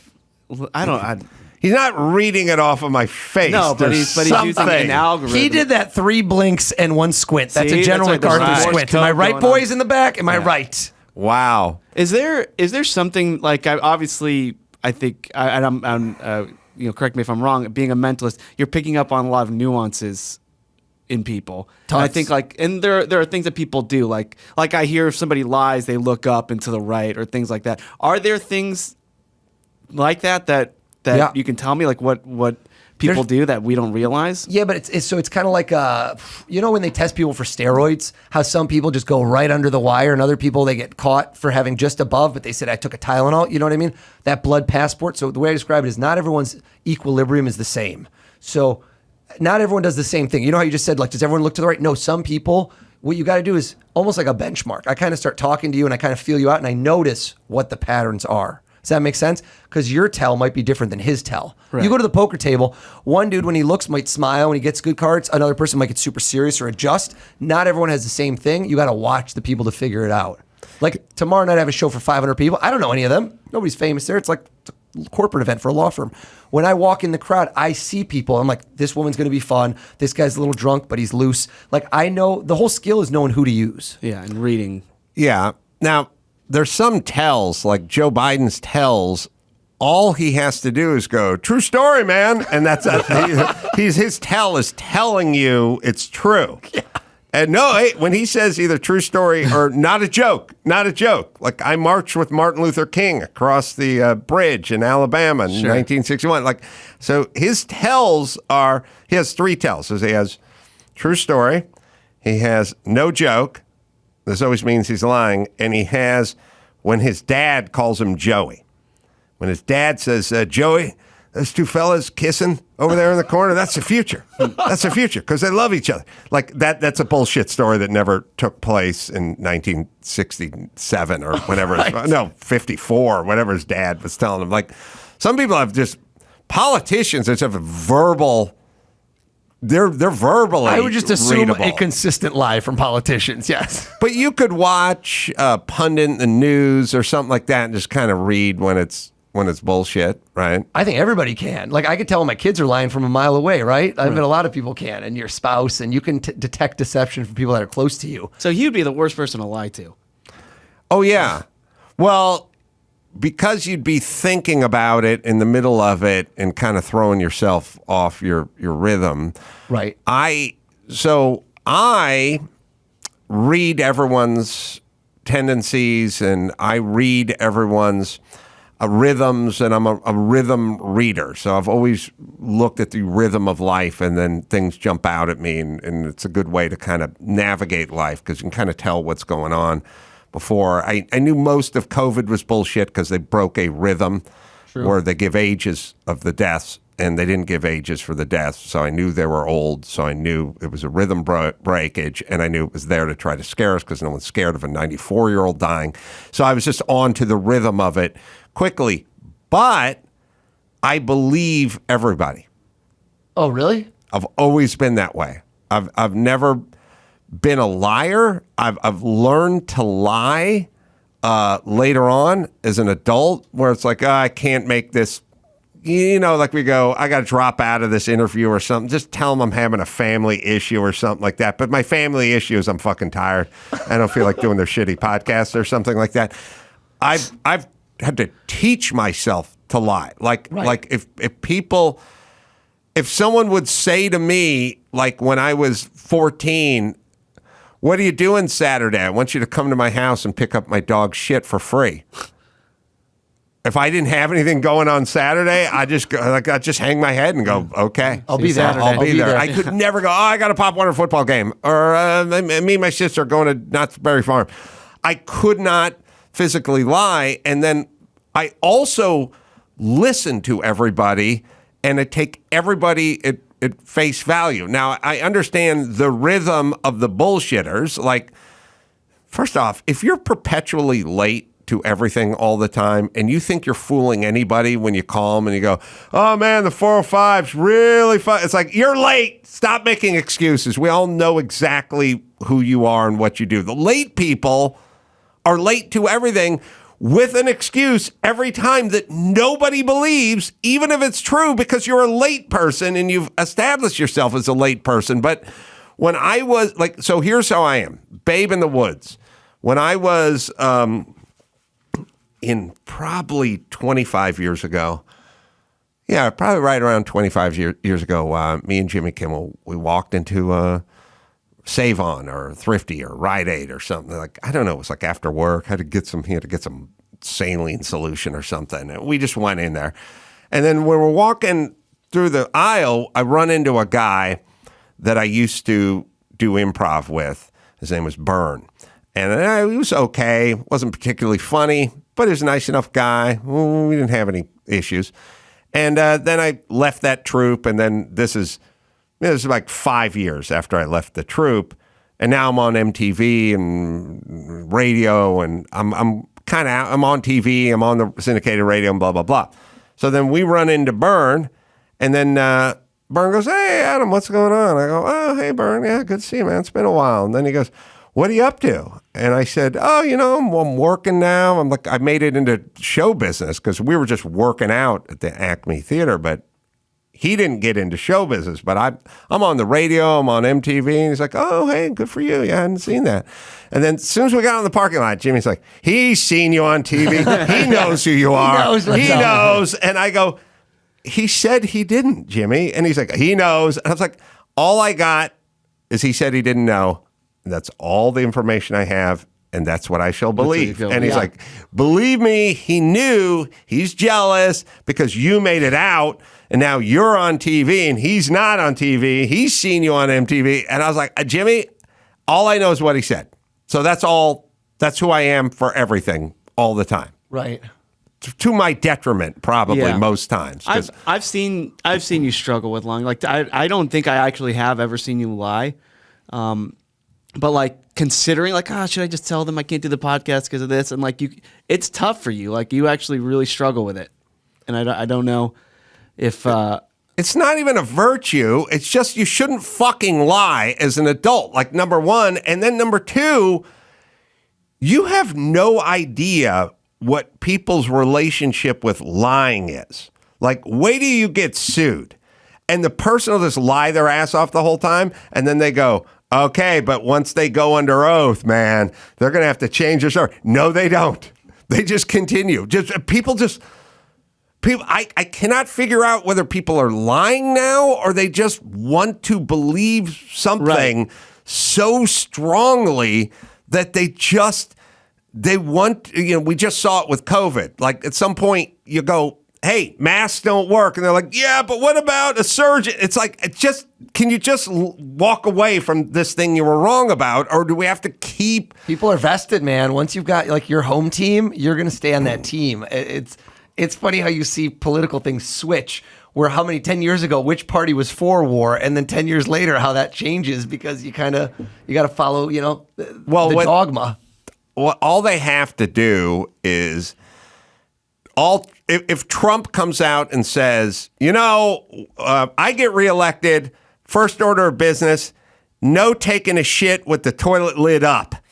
That toilet lid's got to be down and in place, and you will have to shit on top of that toilet seat lid. They would all launch a campaign about toilet seat lids and about how people of color don't have access to lids, and they'll just do the opposite. Right. So you'll get burned a lot if you just do the opposite of what someone else is doing or saying, which is now the sort of new world order we're living in. But there is a relationship with the truth.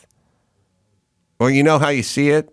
You see it mostly with women, and then mostly if you're privy to this accounting of what happened, because their version of what happened when you guys were out to dinner, when her friend came up to the table and got bitchy with her or something, will be completely different than what you experienced sitting at that table. Well, yeah, there's layers, right? Yes. Yes. And so we're in a new world where I thought Ring doorbells and cameras and microphones were going to fix all this shit. No way. Oh, God. That's the nanny cam is like, when you start going to like, do you want to see what's on the nanny cam? I'm like, no, we're not going to go down this path. Right. Because reality doesn't matter. It's kind of like the emotional structure of an argument. But do you think, is it a lack of religion that may be causing this? Or is it I think it's being inundated with information. Because do you remember when Snapchat first came out? I didn't have Snapchat, I'm too old, but I was like, who would ever want to post something that disappears tomorrow? I'm like, why? Because you're so used to posting. But then now there's so much information being pumped out that I can't imagine anything not being disposable. Like, obviously people have talked about this to death, but if you're a kid now, there's no gotcha moment. If you try to be president in 30 years, nobody even cares anymore. If this kid, did drugs, said something like offensive, like all that, there's too much of it out there to even find anymore. In 30 years, everyone's going to have some sort of baggage. I think it's for sure. And then, especially 30 years from now, because they will decide that anyone who used the word Latinx or Latinx was racist 30 years from now. Right, and then there'll be a bunch of footage of people saying Latinx. And then we'll go we'll try to say, that's what they told us to say. They go, oh, no, back then. You're fucked, dude. There's another thing that's going on. And you tell me from your mentalist standpoint that I've sort of realized, which is, I think you just say something enough and it becomes reality. And then when it becomes reality, it just is. And then you use it, one side or the other uses it in the argument to make a point, except for they weren't correct in the first place. So I always kind of think about January 6th, and I always think about them going, officers were killed during January 6th in an armed insurrection. Sorry. But it wasn't an armed insurrection, and you can call it whatever you want. That's not the point of this. It's more the accuracy part. Right. There were no arms, and no officers were killed that day. But you've called it an armed insurrection where many officers were killed, and you've done it enough that that's what's going down in the history books. Right. And it may not be written in a history book, but it's in the mind of everyone you talk about because it's been said enough. It's essentially your wife planted that idea. Your wife accuses you of cheating, and you go, "I've never cheated," and they go, "Yes, you have. Where's your proof? Give me your phone." And then they look it up, and it's because you have a French friend named Michelle who's a dude. One L, no E. One L, no E. Right, and Brandon with an E. Or Brandon. The point is this. And then at some point, a year later, she goes, "Well, let's not bring up you cheating again." And then you go, "I never cheated." And then 5 years from now, you're sitting in divorce court, and she's going, "He cheated on me with his friend Michelle." And you're like, "We disprove that. That didn't happen." It's like, nope, it's ingrained. It's what is. It's in my history book. Right. And that's that. That's the time we're living in. That's the fucked up part about now. I don't know if my mentalist skills can help with any of those tasks. Yeah. That's beyond me. Michelle, the guy, that's beyond my scale. How many car accidents have you been in? Wow, 0. 0. Yeah. Oof, knock on wood. Define a car accident. If I get into a car accident where I'm the only person, it's just my car. So my garage, not to make myself sound ridiculous, when I pull out, there's a specific beam that sticks out, and I grazed it on the side. The worst thing. It's like the Sebastian Maniscalco, that joke where he talks about where you hit the car. The whole panel had to come off. So I've never been in a real accident, but I hit that going backwards too fast and being an idiot. Started beeping, bam. But no, not a real accident. How long have you been driving? Let's think, 24 years. 24 years? Yeah. And living in major cities? I mean, Michigan and New York City. Mostly driving in New York City for the last 20 years. And you never made contact with another automobile? I had a fender bender, but we didn't even get the cops involved. It was like this and this. There was nothing. So you got to do. one. I guess if you count it, on the West Side Highway. We both looked. It was nothing. There was no damage. We didn't do anything. Are you auditing me for insurance purposes? I'm going to write a Let's car edit brand this down. right now. Do not tell travelers. No, I've never been hit. I've never made contact with another car because I have hypervigilance, and Right. I judge everyone's car. I judge them. I judge their driving, and then I void stuff based on essentially profiling. Yeah. I profile everyone on the road, and it keeps me out of harm's way. What if you don't see them? What if they're in front of you? I always see them. It looked like a woman with long hair, but it was actually Michelle with one L. It was a That's French right. guy. No, I observe cars around me, behind me, next to me, in front of me. I drive fairly recklessly, but I observe everybody. And you've never been in one accident? No. Wow. No contact ever. No, for 40 years, but you're tempting fate right now. I've avoided a lot of it, is what I'm saying. And I'm just wondering if your vigilance, driving in New York City and having one fender bender in 24 years, that's pretty low. You know what? I think people are more decisive in big cities. I think when people are overly friendly on the road, when they're indecisive, they come up, they go, you go, you don't know, boom, that's when people hit each other. Versus if there's laws, I mean, as long as somebody gives you a wave when they let you in, otherwise they're just kind of scum of the earth. I need that wave. Do you need that wave, Chris? I love that. If I let somebody in and they just give me like a scowl or look away, I want to take that back. That's like when I give a homeless guy $5 and there's not even a thank you. It's like, come on, bro. There's rules here. Just a quick thanks. A God bless you. I need something back. It's gratuitous, but show me some manners. Well, let's do this math then, if you think about it. Because the way you get to the answer for everything is you kind of reverse engineer it. Right. We all know people that are kind of clumsy and out of it, like sort of just out of it.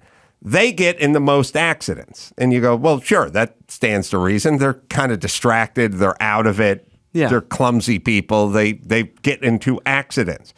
All right, so then wouldn't it stand to reason that the more alert people that were more sort of focused and sort of head on a swivel and hypervigilance would then get into less accidents? So there is a correlation between you sort of being vigilant and driving and not getting in accidents. You probably use that on the road without knowing you're using it. Maybe. I don't know. I get tired in cars. I don't know if you have that same thing. I have like a narcolepsy in cars. Oh, can you fall asleep driving? Oh my! I can. It takes struggle to stay awake. So yeah, I know. I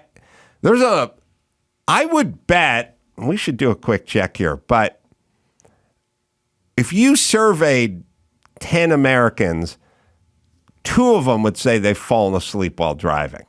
100%. Which is an insane thing if you think about it. Like, I am operating this vehicle at 60 miles an hour and I'm going to catch some Z's.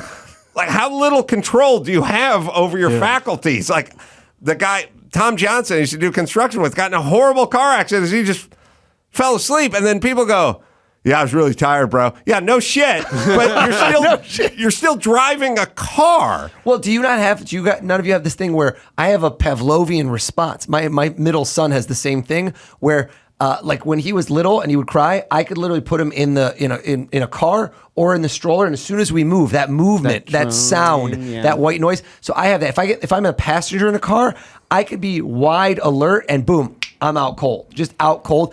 A car puts me to sleep, whether I'm the driver or not. You don't even have to do 10 Americans. 2 people in this room can do that. Yeah, it's definitely more than 2 out of 10. And I don't think it has anything to do with alertness or focus, because I could get in the car wide awake, ready to run a marathon. You get that engine going, and I'm just like ready to sleep. Something about it puts me to bed.